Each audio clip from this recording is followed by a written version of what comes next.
Hello everyone, my name is Jorge Cuero. Today I'm gonna talk about swimming, and I'm gonna start to talk about some important points about the swimming history. Swimming has been always present in our life since the civilizations and humans start to create any kind of documentation. Swimming has been present. Um, it's known that swimming has been practiced before Christ in the Egypt, Greek, and Roman civilizations. In Greece and Rome, swimming was the part of the martial training and also was part of the education for the system of males. There is evidence that also in Japan, swimming races were conducted in the first century before Christ.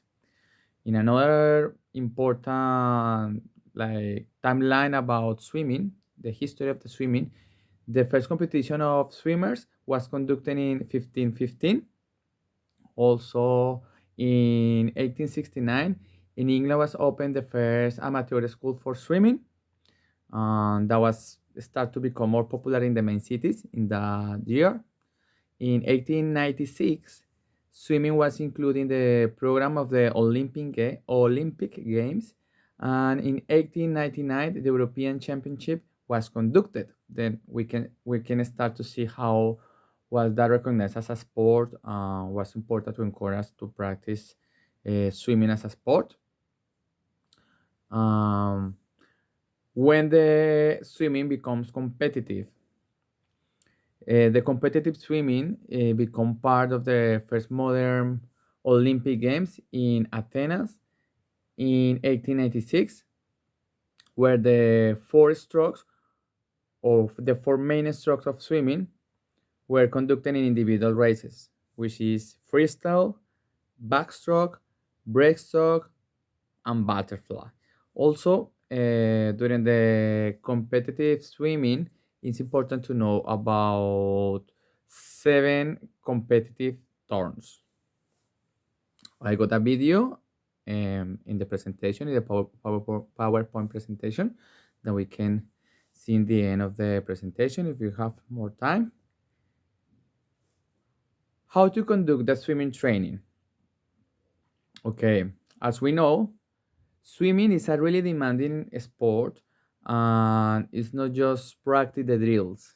To be able to spend all the time in the water and use all our body, all our muscles, we need to improve our strength, our endurance, um, our power.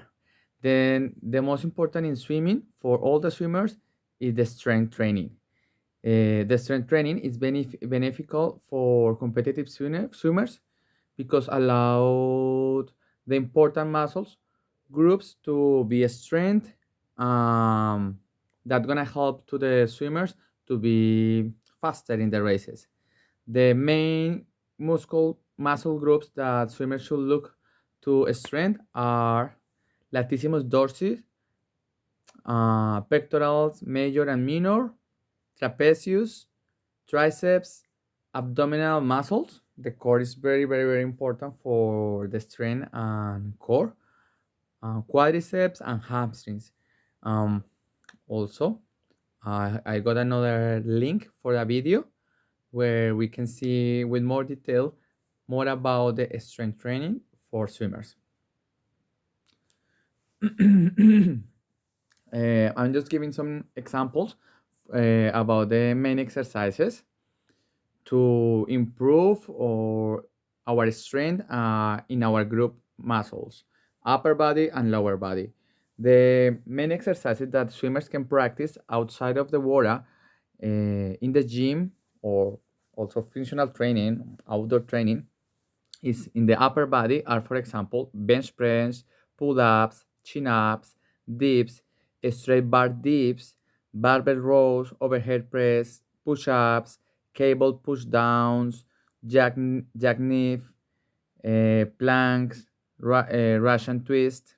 And for lower body, back squat, front squat, box squat, deadlift, Romanian deadlift, hex bar deadlift, lunge, pistol squats, calves, calves raises, and leg press. That is the main exercises that swimmers can combine to improve the strength in upper and lower body. As any kind of workout or training, it is important to follow a specific order to get results. To be considered as a proper workout or training, first we need to consider a warm up. For warm up, we need to introduce a low intensity stretching or abdominal exercise, for example, some jumps or skipping could count as a warm up. The second point for swimmers is improve the skills, drills. Drills are the way to improve any specific stroke. This is based in the technique and requires from the swimmers a lot of concentration, focus, and interest. Also, extra motivation from the coach. The third point is the fitness levels. Endurance. During the execution, the swimmers need to be clear that it's not just keep moving or move the muscles, it's also put all together. Great technique, great skills, long strokes. Also, it's very important in this part, the rhythmic during the strokes. As a 4 point, speed gains. Become more funny and comfortable the training. The speed games is going to help participants or swimmers or athletes to improve the speed and become faster and faster. 5 point, turns and starting. That's really important to keep going and moving. And as I told you at the beginning, that is considered as a part of the competitive strokes. And last one, cool down. Sorry. I'm providing also example of the training session. There is many ways and many possible options of combine training session for swimmers. I'm showing in this moment training session by days. Normally for squat trainings, when we start to be like a coach in swimming, different than the normal swimming instructor learning how to swim. The coach swimmers, we require a lot of effort from the athlete. That means that just once per week is probably not enough. We can't say that not, but it's probably not. In squat training, professional training, normally they are requested to attend at least 3 times per week. Then I'm providing an example how we can combine a routine of exercise like weekly. In this time, I'm providing training for Monday, Wednesday, and Friday. For Monday in the afternoon, we're gonna be focusing breaststroke, kick, and butterfly arms. That's gonna be 45 minutes or 1 hour. Normally gonna be 1 hour of swimming about the breaststroke, kick, butterfly arms. How we're gonna conduct the training? We're gonna do warm up, combination of drills, use some tools like a board, flippers, and also body, just our body without any tool, and combination of style. And Wednesday we're gonna do freestyle arms and backstroke kick, and in Friday we're gonna do butterfly kick and backstroke arms. The minimum, or the most required for any training plan is for swimming is a stroke technique, skills, stamina, and speed. That's the ways we can test if our swimming plan is correct or not. Another way is weekly plan. We can provide to our athletes like a periodical training based in weeks. For example, in this presentation, I'm showing like 2 weeks, but we can offer 5, 4, 10, 12 weeks when we're gonna put all together the development of the stroke. In this example, in the week 1, we're gonna be focusing breaststroke, donde where we're gonna have the main set, 4 repetition of 4 25 kicks, 4 of 25 arms, 4 of 25 kicks, 4 of 25 swim altogether. All these sets has a purpose, a goal, and the goal is about the skills. Then in this first week, we're gonna be focusing correct the push off and dives, freestyle breathing every 3 strokes, freestyle kick with board. And in the second week, we design a similar training, but it's gonna be just for freestyle. 4 repetitions of 25 freestyle, kicking on side breathing, 6 kicks, 4 of 25 change arm with 1 stroke switching, 4 to 25 switch with 3 strokes, 4 for 25 switch with 5 strokes for the freestyle. We're gonna be focusing in breaststroke kicking, dives, underwater pull out, or breaststroke. This is a more detailed program like the daily one, as I conduct in the video. I'm gonna do the demonstration in the video later about this program. In this program, I designed the warm-up where the athlete or swimmer is gonna swim 200 meters of just kicking. Then we're gonna do 50 meters of freestyle kicks with board, holding the board, 50 meters back kick with board, 50 meters with breaststroke with board, and 50 meters with butterfly kick with board. Once the athlete finishes the warm-up, we're gonna go to do the conditional training. That is the combination between drills, games, and the proper swim. Then for this one, we're gonna do the freestyle breathing. 1 arm inboard, 6 kicks, freestyle breathe, switch arm. Moving opposite shoulder first, freestyle, 1 arm, reaching arms under the board. After that, we're gonna go freestyle, no board. And we're gonna move to backstroke. We're gonna do 6 back kicks, switching arms, 3 back kicks, switch arms. That is to help the swimmer to do the proper rotation, moving the arms at the same time. The breaststroke without tools, we're gonna do butterfly kick from and back, 6 butterfly kicks, 1 butterfly arms. I put a note where I say that we can combine all the strokes to improve strength, agility, endurance, and tools. As a cool down or fun activity, we do races to check endurance and technique. Our main goal is they combine all that we have been working, but with speed and technique all together.